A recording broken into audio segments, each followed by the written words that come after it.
Ехо, здравейте, добър вечер. Тук съм, както ви обещах, за да ви разкажа за следващият гел за пиене алоe вера, а именно тази вечер реших да се спра на гел за пиене с коприва.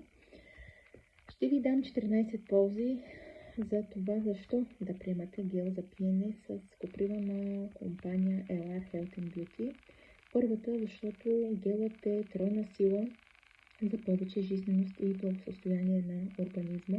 Втората полза е това, че съдържа голям процент гел от листата на алоe вера, именно 90%.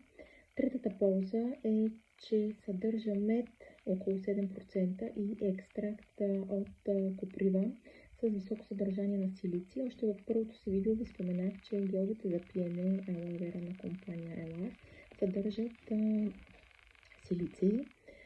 Четвъртата полза повишава тонуса на организма.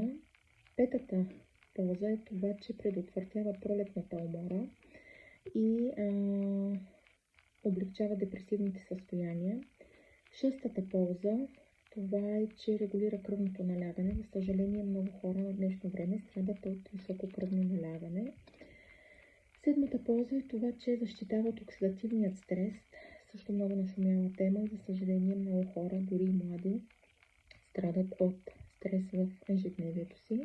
Осмата полза е, че подпомага функцията на кръвоносните съдове.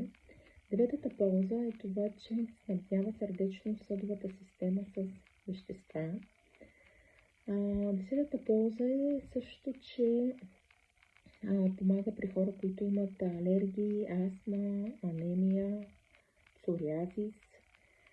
Също така, 11-та полза е, че може да се приема при хора с разширени вени и оросяване, които имат на крайниците.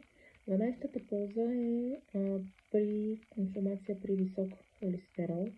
13-та полза е при кожни раздразнения, хора страдащи от акне, екземи, псориазис.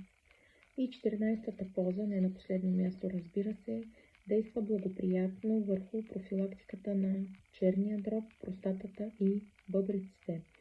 Ако припозна себе си в една от тези 14 ползи, то този гел за пиене с коприва е именно за теб. Това беше от мен, извинявайте, за тази вечер.